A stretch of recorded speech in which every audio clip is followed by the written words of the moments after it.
Urgente. A Turquia se torna garantidora da segurança. Paris colocou como sinal: a paz nos termos da Ucrânia foi acemada.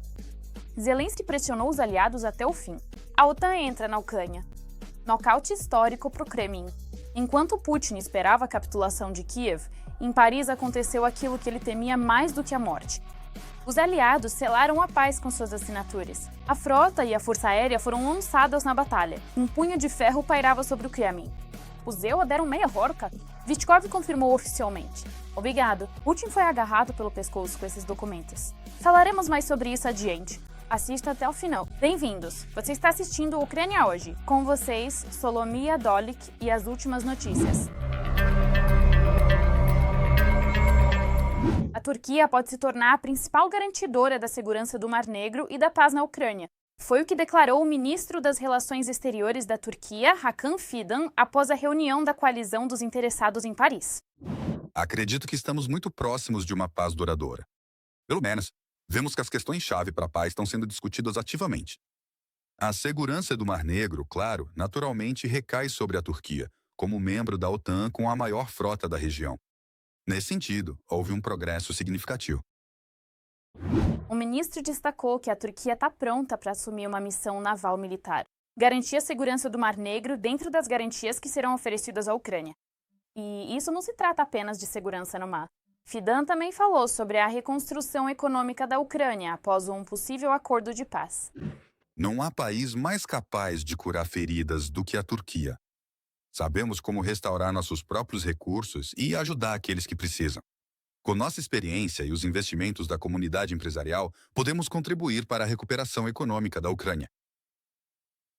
Isso significa paz, segurança no Mar Negro e a reconstrução econômica da Ucrânia. Não são apenas palavras. São acordos internacionais reais para os quais já estamos caminhando agora. E o mais importante, a Turquia demonstra disposição para se tornar um parceiro confiável da Ucrânia nestes tempos críticos. E como nossos representantes reagem a esses importantes sinais internacionais? O chefe do gabinete do presidente, Kirilo Budanov, já comunicou resultados concretos. Continuamos importantes negociações em Paris para alcançar uma paz duradoura e garantias de segurança confiáveis para o nosso país. Nem todas as informações podem ser divulgadas, mas já foram alcançados resultados concretos.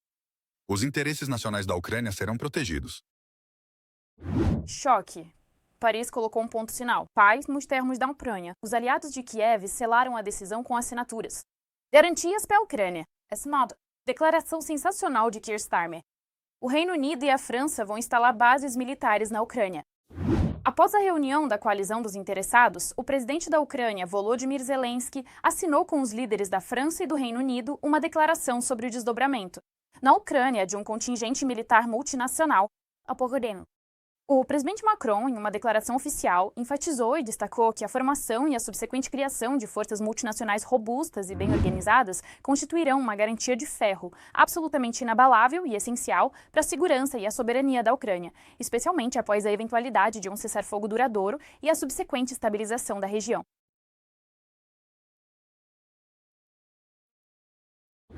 Segundo ele, os preparativos já estão em pleno andamento. Estão sendo formadas forças no ar, no mar e em terra para garantir uma certa forma de estabilização.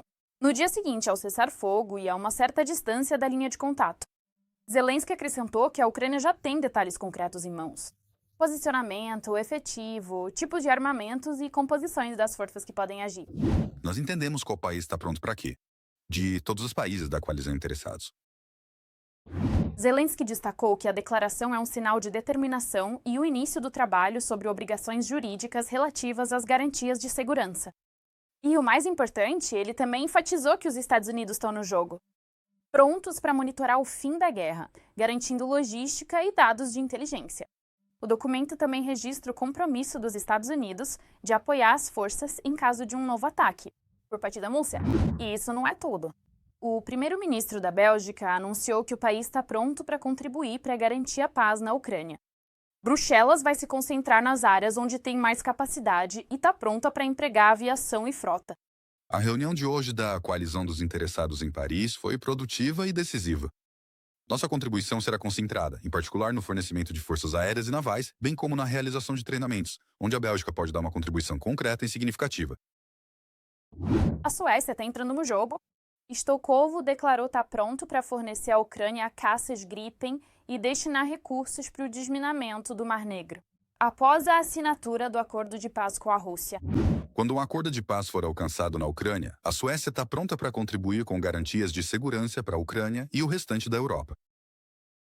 Enquanto isso, a Alemanha deu o primeiro caça. Berlim concordou, pela primeira vez, em participar do monitoramento do cessar-fogo. Embora a Alemanha não tenha se comprometido a enviar tropas, o chanceler Friedrich Merz declarou que o país está pronto para participar militarmente na garantia de um possível regime de cessar-fogo.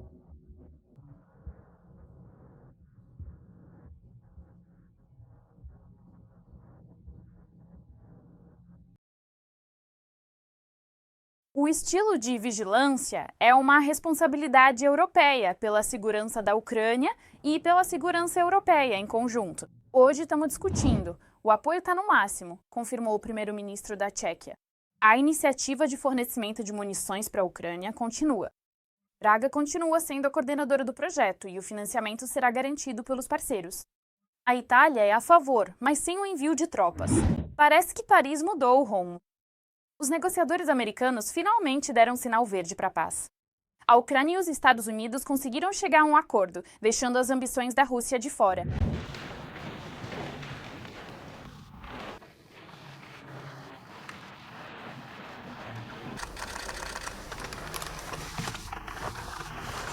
Acreditamos que basicamente concluímos o trabalho nos protocolos de segurança, e é importante que o povo da Ucrânia saiba disso.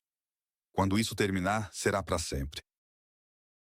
Ao mesmo tempo, o enviado especial de Trump acrescentou que representantes dos Estados Unidos e da Ucrânia estão muito perto de concluir um acordo sobre o processo de pacificação do país. Após a guerra, agradecemos aos Estados Unidos por sua disposição em fornecer uma garantia em todas as frentes. Garantias de segurança, monitoramento, cessar-fogo, recuperação. O ditador russo não poderá mais se esquivar, e Macron anunciou que um encontro com o chefe do Kremlin está próximo. Tudo precisa ser organizado a curto prazo. É necessário continuar a apoiar a Ucrânia nos seus esforços de defesa. É exatamente isso que estamos fazendo. Agora estamos organizando um contato que deve acontecer nas próximas semanas. A Europa calçou Trump e arrancou a vitória para a Ucrânia. Algo incrível está acontecendo nesse exato momento. Enquanto o mundo se perguntava se Kiev resistiria sem os zoar, a Europa colocou o Coringa na mesa. Isso é um verdadeiro nocaute para a Rússia. A UE oficialmente tomou a iniciativa e deu um golpe no Kremlin que nem mesmo Washington esperava. Todos os detalhes na reportagem. A Europa está intensificando o apoio à Ucrânia em todas as frentes ao mesmo tempo. Armas, dinheiro e apoio político nas negociações.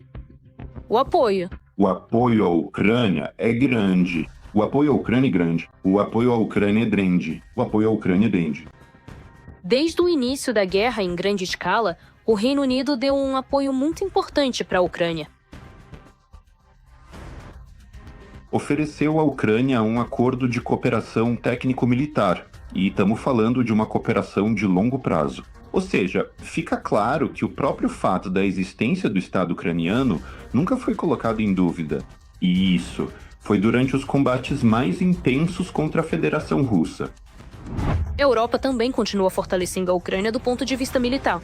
Cada vez mais países da UE estão aderindo à iniciativa Pearl e comprando sistemas de defesa aérea, artilharia, munições e veículos blindados para a Ucrânia. E, no momento, está sendo considerada a possibilidade de abrir um segundo centro logístico em território romeno, que, em termos de capacidade logística, superará o centro logístico atual. Paralelamente, Vladimir, o novo plano da Comissão Europeia prevê um apoio em grande escala à Ucrânia para os próximos 2 anos.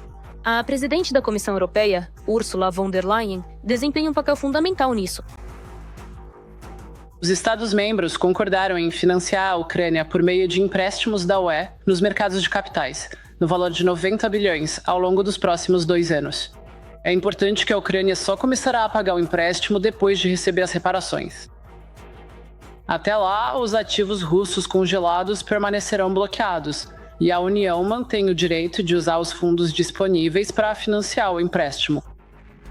A Alemanha também reconhece o valor de apoiar a Ucrânia, pois entende que a segurança da própria Europa depende disso.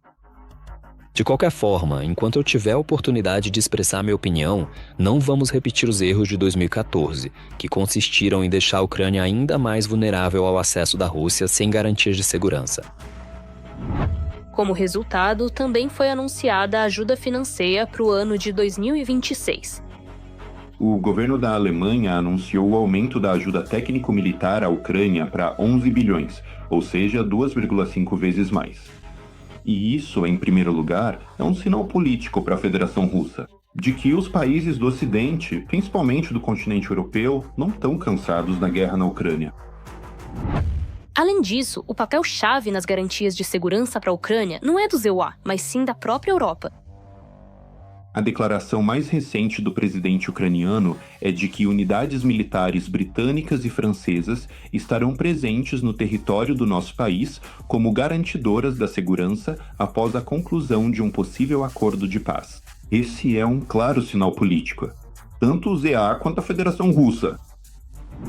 O presidente da Comissão Europeia, Kai Kohl, definirá a posição da UE em relação à Ucrânia. E ele enfatiza que qualquer acordo para pôr fim à guerra deve ser discutido com a Ucrânia. Se a adesão da Ucrânia à OTAN já não está em questão, então precisamos analisar quais garantias de segurança são tangíveis. Não podem ser, apenas papéis ou promessas. Tem que ser, tropas reais, possibilidades reais para que a Ucrânia possa se defender. Graças ao apoio da Europa nas negociações, a Ucrânia sente essa ajuda e pode defender com confiança os seus interesses perante os Estados Unidos na altura da conclusão do acordo. Ou seja, a posição estratégica da Europa, que é uma região de grande importância geopolítica, é considerada e analisada profundamente pelos Estados Unidos da América, uma potência global com vastos interesses, e consequentemente também pela Federação Russa, que possui suas próprias ambições e preocupações de segurança, especialmente no que diz respeito aos seus planos e às suas operações militares no território soberano da Ucrânia, um país vizinho e de relevância histórica e cultural. A futura ajuda técnico-militar ao nosso país e, consequentemente, a decisão política sobre o fim da guerra na Ucrânia. Negociações, dinheiro e vontade política. Essas três linhas se encontram em um único ponto.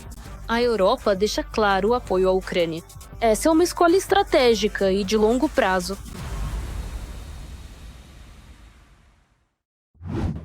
Choque. Trump destrói Putin. As máscaras caíram. Publicamente pisoteou as ações do equipador. Enquanto Putin se agarra desesperadamente à terra ucraniana, Trump tira de suas mãos sua principal carta na manga. Como uma operação relâmpago na Venezuela enfraqueceu o Kremlin e por que Putin não tem mais alavancas de pressão sobre Washington. Veja a seguir. Enquanto o Kremlin finge controlar a situação, os Estados Unidos atacam onde dói mais para Putin, no mito da influência global da Rússia.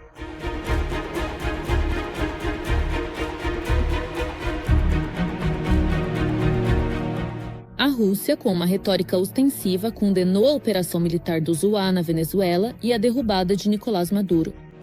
O Kremlin começou a falar sobre a inadmissibilidade da intervenção, violação grosseira da soberania e solidariedade com o povo venezuelano. Engraçado, né?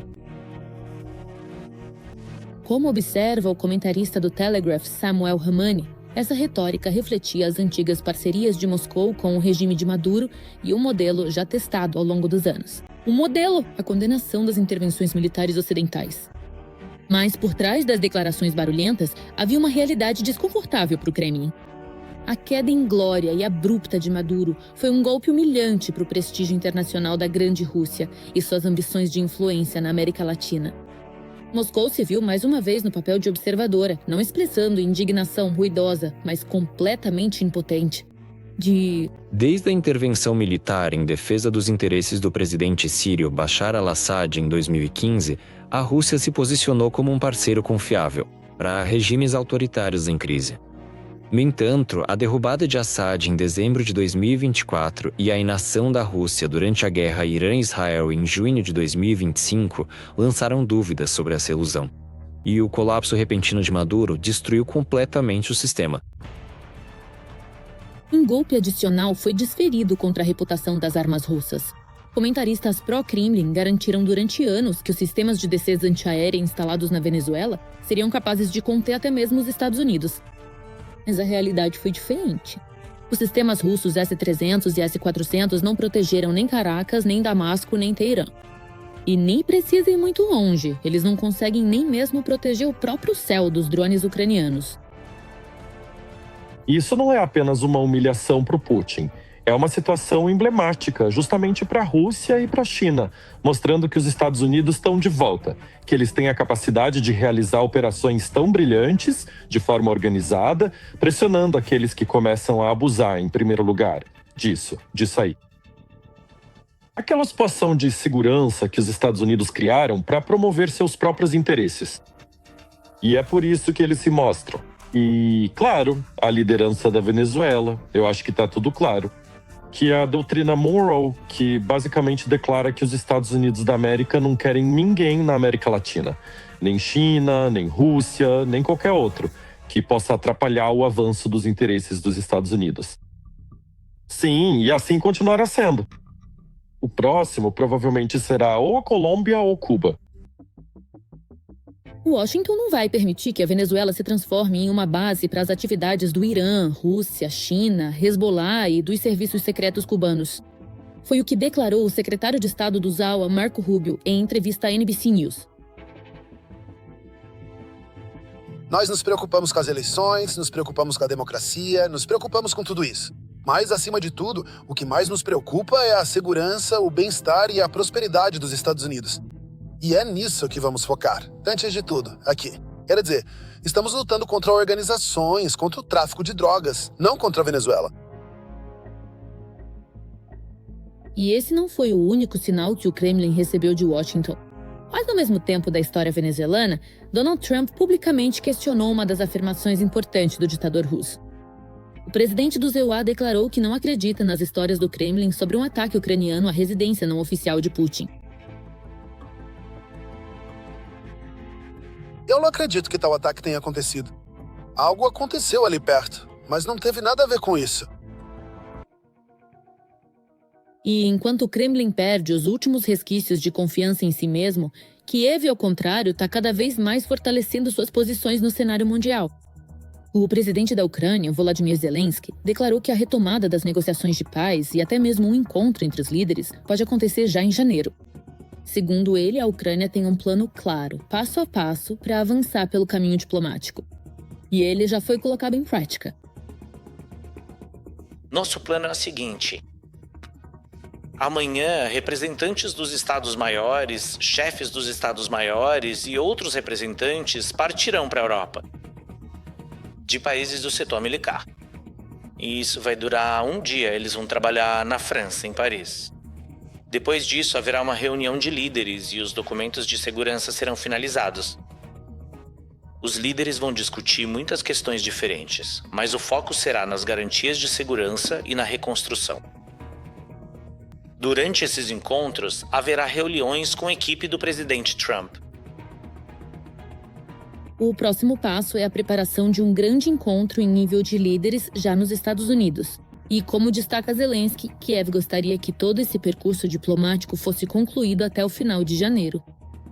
Paralelamente, também está aumentando a atividade diplomática internacional em torno do possível formato das negociações. A Turquia declarou estar pronta para atuar como mediadora entre Kiev e Moscou, além de ajudar no monitoramento de um possível cessar-fogo. Ankara destaca seu papel especial, mantendo contatos ativos tanto com a Ucrânia quanto com a Rússia. A Turquia, ao mesmo tempo, continua sendo membro da OTAN e um ator capaz de manter diálogo direto com ambos os lados. O presidente Recep Erdogan afirma que as portas para negociações continuam abertas, tanto para Zelensky quanto para Putin. Tudo depende da Rússia e de quão dispostos os Estados Unidos estão a pressionar a Rússia. O que é importante é a China, porque a China está apoiando cada vez mais a economia russa e participando na produção de armas. Cada vez mais, por exemplo, estão sendo encontrados componentes chineses em drones, e cada vez mais chegam informações de que empresas chinesas estão comprando partes de empresas russas do complexo militar industrial, que produzem armamentos modernos. E, obviamente, isso não há como salvar de outra forma, a não ser com ajuda militar. Bem, seja como for, no momento, o cenário diplomático do início de 2026 dá esperança de que a paz está próxima. A Ucrânia e seus parceiros estão agindo de forma proativa, estabelecendo as condições e os parâmetros para uma possível paz. Enquanto isso, o Kremlin cada vez mais se encontra no papel de uma parte cujas declarações são questionadas, e sua influência está rapidamente diminuindo. Choque: a misteriosa morte de um navio secreto da Rússia. Isso abalou a mídia mundial. Um enorme navio cargueiro que secretamente transportava equipamento nuclear foi explodido. Isso não é uma coincidência. Provas sensacionais vieram à tona. Quem afundou o navio de Putin? Veja mais na reportagem a seguir. O navio russo que afundou perto da costa de Cartagena escondia 2 reatores nucleares destinados à Coreia do Norte. Com esse título saiu um artigo no jornal espanhol La Verdade. Os jornalistas investigativos do jornal citam, no texto, detalhes da investigação oficial. O navio russo Ursa Maior afundou em 2024 perto da costa da Espanha. Peças de um reator nuclear destinadas à Coreia do Norte. Nos materiais do processo são mencionados 2 contêineres azuis na polpa do navio, que não correspondiam à descrição da carga declarada pelo capitão do navio, Igor Anisimov. Os investigadores acreditam que neles havia 2 reatores V4SG para submarinos nucleares. Eles deveriam ser entregues de São Petersburgo ao porto norte-coreano de Hwason. Lembrando que em dezembro de 2024, o navio russo da Frota Sombra Ursamber cruzou Gibraltar. No dia 21 de dezembro, os serviços marítimos e de busca e salvamento da Espanha notaram que o navio mudava de rota de forma incomum. E no dia 22 de dezembro, o Ursa Mir desviou para a esquerda, reduziu a velocidade e começou a derivar. No dia seguinte, foi enviado um sinal de socorro e as autoridades espanholas enviaram equipes de busca e salvamento. Os socorristas encontraram 14 sobreviventes. 2 engenheiros desapareceram sem deixar vestígios. O capitão do navio Ursa Mir informou que a embarcação transportava 100 contêineres vazios, 2 guindastes de esteiras gigantes e 2 grandes componentes para quebra-gelos. Mas investigadores espanhóis identificaram posteriormente que parte da carga do Krigolan era, na verdade, um par de cascos de reatores de submarinos nucleares, VM4SG. Esses reatores ainda estão instalados em 6 submarinos nucleares da classe Dolphin. Esses submarinos carregam mísseis balísticos, e esse peso se tornou o motivo de um ataque por parte de um dos países da OTAN. O Ursa Maior foi alvo de um ataque de um dos países ocidentais. O dano no bordo direito corresponde a estragos causados por um torpedo supercavitante com diâmetro de ogiva de 500 milímetros. Torpedos desse tipo estão em serviço em alguns países da OTAN. Anteriormente, o navio de carga seca Ursamer era utilizado para transporte. Armas eram transportadas nas cargas do chamado Expresso Sírio, a rota de abastecimento das tropas russas na Síria. Isso foi apontado por analistas OSINT. Sparta e Ursa Major, desde 2017, operavam no âmbito do Expresso Sírio, transportando cargas para abastecer o contingente russo na Síria. E em 2022, ambos os navios começaram a ser usados para transporte de balsas e contêineres para Kaliningrado. A investigação mostrou que 2 contêineres não declarados, cada um com 65 toneladas, foram identificados como tampas de reator nuclear VM4SG. Fotos de drones mostraram tubos, sistemas de resfriamento e outros componentes do sistema dos reatores. A espanhola Lada está convencida de que o destino da carga era a cidade portuária norte-coreana de Hwason, a apenas alguns quilômetros de Vladivostok. As suspeitas sobre a carga aumentaram depois que um navio de guerra russo, que supostamente estava na área de Lia por acaso, se ofereceu para assumir o controle da operação de resgate. E o que você acha dos últimos acontecimentos? Escreva sua opinião nos comentários, deixe um like no vídeo e fique por dentro das principais notícias. Vem mais por aí. Até a próxima!